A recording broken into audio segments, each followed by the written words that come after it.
Hi everyone, welcome to my channel Seek Wanderer. I'm Isla.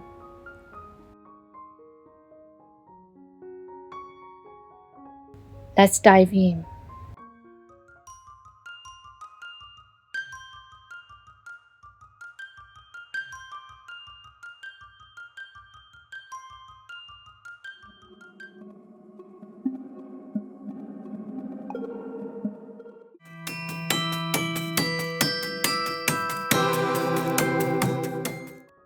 We are accustomed to understanding aesthetic experience as a visual capacity. Yet vision does not operate in isolation. In the eyes of the skin, Juhani Pallasmaa reminds us that the eye is not the only center of perception. The body itself also participates in seeing. We feel materials through the skin, sound through hearing, and scale through our steps. We also judge distance, boundary, and a sense of safety through the body. Sometimes, space does not merely contain the body. It also responds to it. Imagine someone calling out in the mountains.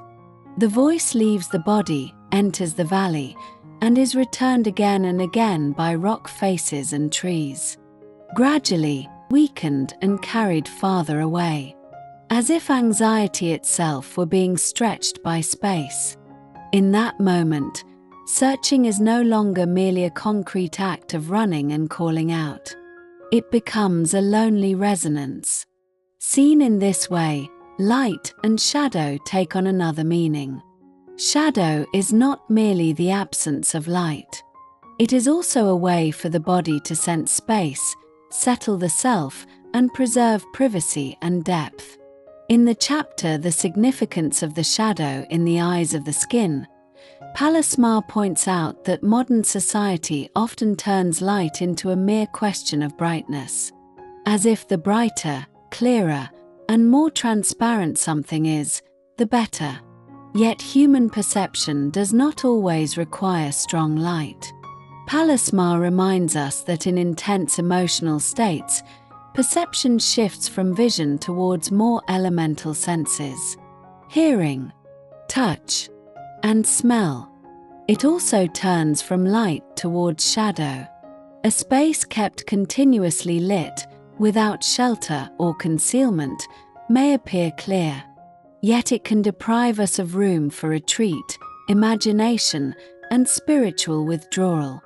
Imagine a world increasingly dependent on surveillance and increasingly accustomed to the voyeuristic gaze, as a room kept under relentless high-intensity light. Everything is required to appear. Everything is required to be visible. Even the dark, fragile, and private parts of a person's inner life are forced into exposure. In such an environment, if individuals are still required to remain flawless, viewable, and respectable at all times, this begins to intrude upon the boundaries that spiritual life ought to preserve. Human spiritual life needs shadow. Shadow is not the same as concealment or defect. Still less is it the opposite of beauty. It is a place where privacy, fragility, disorder, and the capacity for self-repair can be preserved.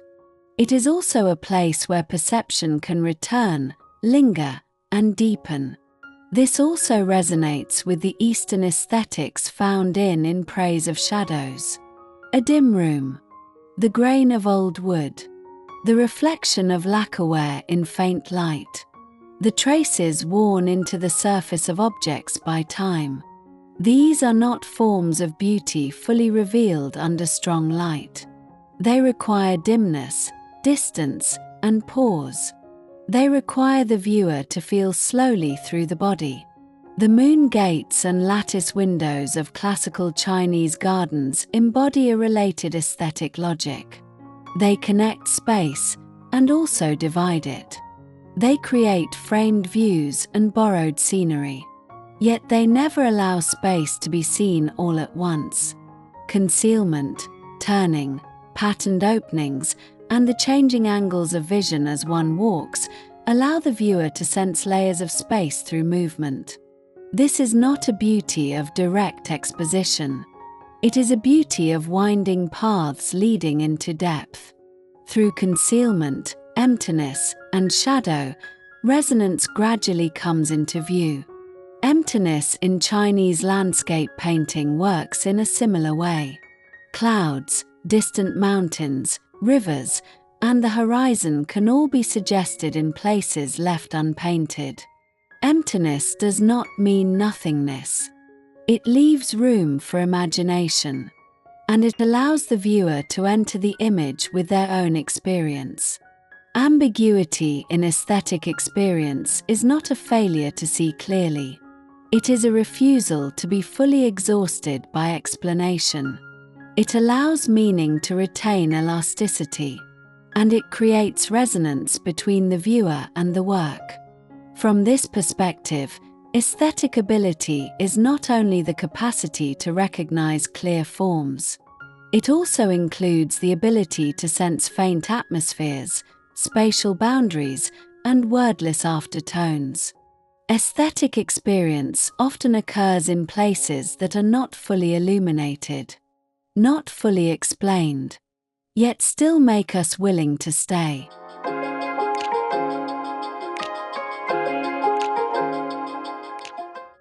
In the previous chapters, we discussed horizon, aesthetic attitude, bodily perception, and aesthetic criticism. All of these point towards the same question. Human beings do not see the world directly, but always through some form of mediation. In modern society, media have become a major force in shaping ways of looking.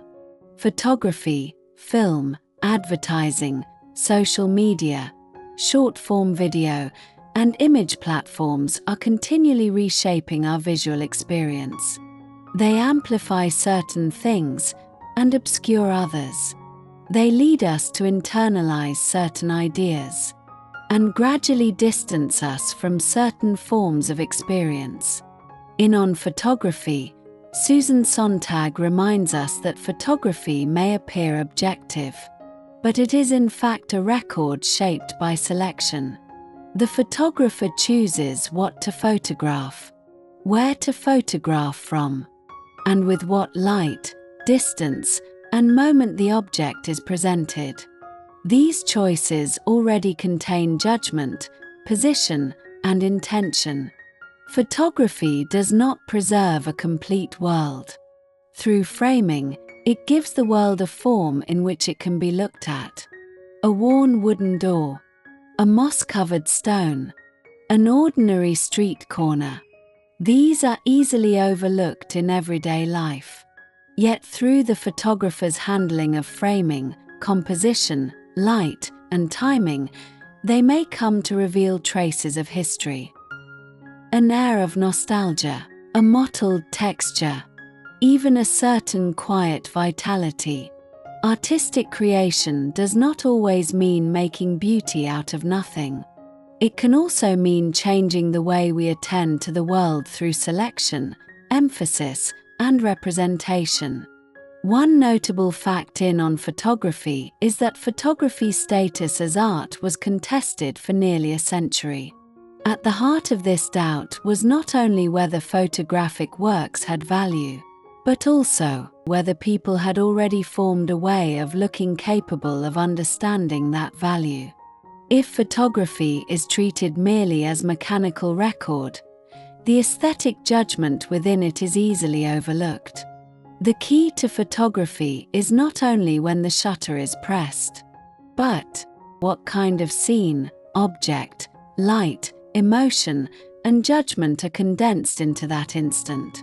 Yet these choices do not leave visible traces of handwork in the way painting does, and are therefore more easily underestimated. In Ways of Seeing, John Berger discusses how advertising and images shape modern forms of desire. Advertising displays not only commodities, it also displays a symbolized way of life. What is worthy of envy? What is worthy of pursuit? And what kinds of body, space, style, and way of living seem closer to what a culture calls beauty. Through repeated display, reinforcement, and emotional packaging, media quietly turns certain aesthetic standards into personal standards. When too many people take photographs from the same angles, edit them with the same filters, and live in the same poses, aesthetic experience may turn from personal experience into a collective template. We also often mistake aesthetic preferences, consumer desires, and value judgments trained by media for autonomous choices. In truth, the world in our eyes is not always a world free from intervention, but one already selected and reconstructed by media. For this reason, the role of media in aesthetic experience is double-edged. Media can expand our horizon, allowing us to see distant places, other cultures, history, and the lives of others. They may also contract our horizon, allowing us to see only what is pushed by algorithms, packaged by commerce, and drawn along by popular standards. Aesthetic ability should therefore include a form of media consciousness. True seeing means not only seeing the content within images, but also seeing how images affect the way we see the world. And this media consciousness belongs not only to the individual, but also to an age. When an age cannot see the value of a certain medium, it may not be because that medium has no value, but because the age has not yet formed a way of looking capable of understanding it.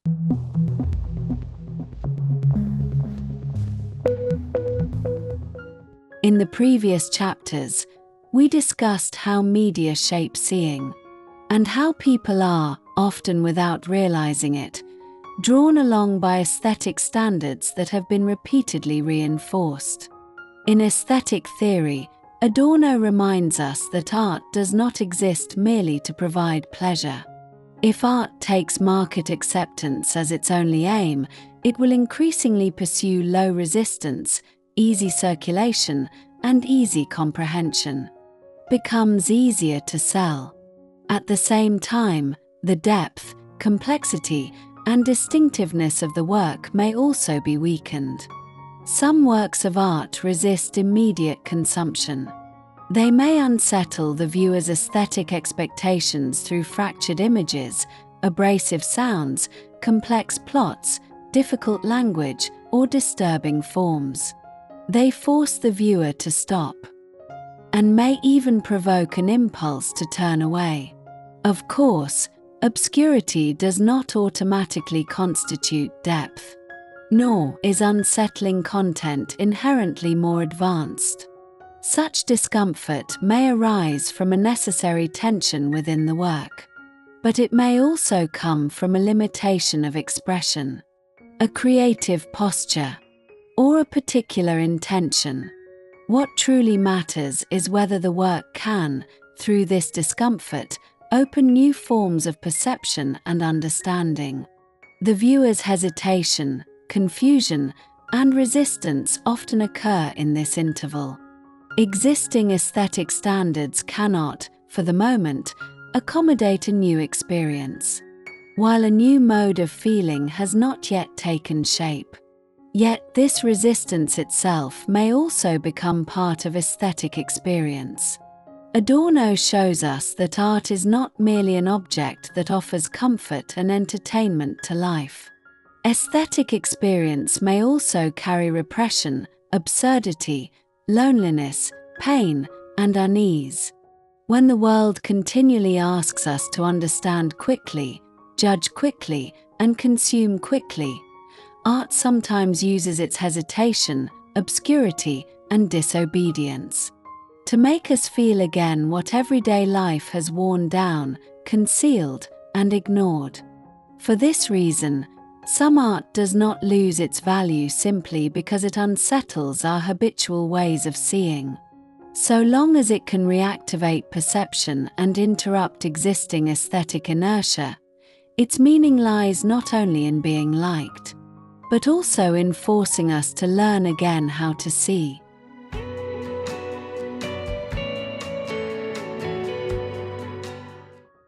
In the previous chapter, we discussed how art interrupts habituated seeing.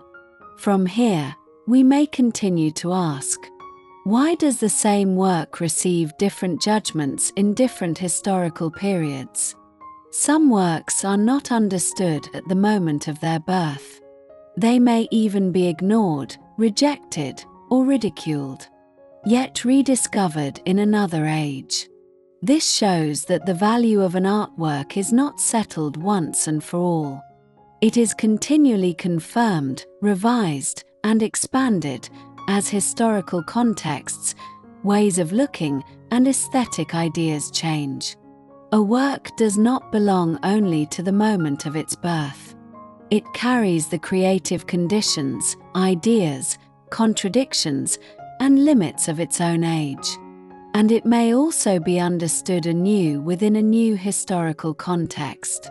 Some artistic forms need a long time before a way of looking capable of understanding them can emerge. Van Gogh's work is a typical example. During his lifetime, his art did not receive the wide recognition that his later reputation would seem to warrant. Yet after his death, as a new generation of artists, the world of criticism and modern ideas of art began to change, his work gradually came to be seen anew. This change reminds us that the recognition of aesthetic value has no fixed pace. It depends on the work itself, but also on whether an age is ready to understand it. Yet later revaluation does not necessarily mean that later judgment is more correct. We have more technologies, more complex media, and more modern values. But this may also place us in the privileged position of those who come after, allowing us to judge works of the past too easily. In Art and Illusion, E.H. Gombrich discusses a related problem. In medieval or early religious painting, for instance, the proportions of figures, spatial structure, and relations of perspective may appear inaccurate to us today. But this inaccuracy cannot simply be attributed to the painter's technical deficiency. It is more likely to arise from the viewing habits, religious functions, modes of representation, and civilizational conditions of the time.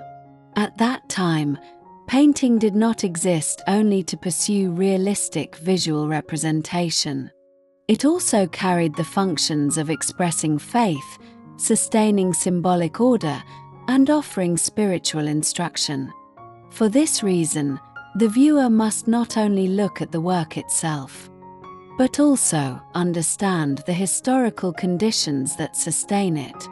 Why it appeared in this form, what forms of faith, institutions, techniques, and viewing habits it answered to, and where its limits and creativity become visible. A historically aware aesthetic judgment does not stand in the present and put the past on trial. Rather, it understands, across historical distance, how a work is shaped by its age, and how our judgment itself is shaped by our own age.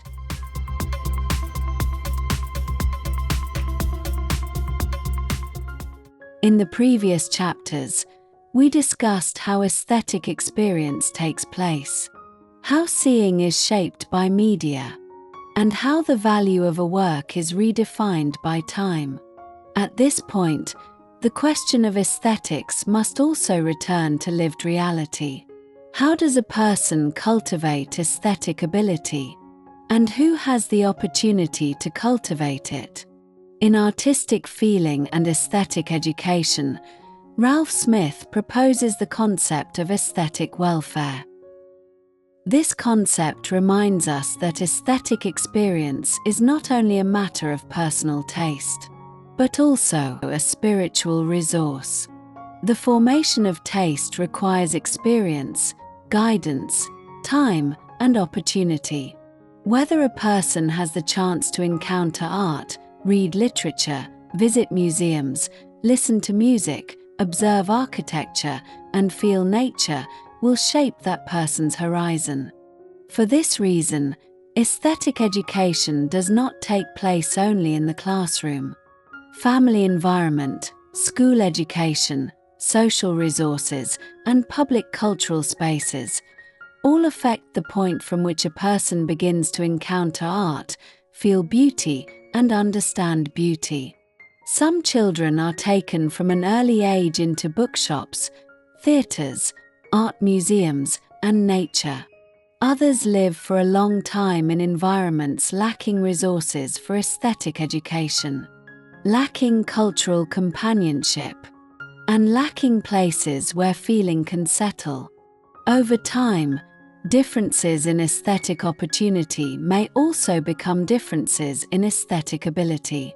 True aesthetic wealth does not lie simply in possessing artworks. It lies in being able, when facing a work, to call upon one's own experience, knowledge, and sensibility, in order to understand it, feel it, and judge it more fully. The purpose of aesthetic education is not to create new hierarchies of taste, but to give more people the opportunity to encounter beauty, understand beauty, and, through this, expand their sensibility, judgment, and imagination. Aesthetic education does not only teach us what counts as a classic, it also helps us understand why a classic has value. It does not only help us free ourselves from the pull of trends, it also helps us form aesthetic preferences of our own. It does not only help us judge whether something looks good or not, it also helps us explain the grounds of that judgment. Therefore, the cultivation of aesthetic ability is not about making people remember more knowledge about beauty. It is about enabling them to develop richer experience, clearer judgment, and finer perception. The meaning of aesthetic welfare lies precisely in providing more people with the real conditions for gaining these experiences, opportunities, and environments.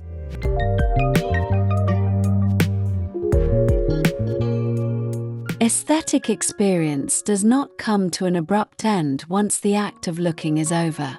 It continues to resonate in memory, judgment, and renewed seeing, so that the same object may be given different meanings, and the same scene may reveal more layers. The horizon, body, distance, media, and history that have run throughout the series all point towards the same thing. The world is not seen once and for all, but continually unfolds through different experiences.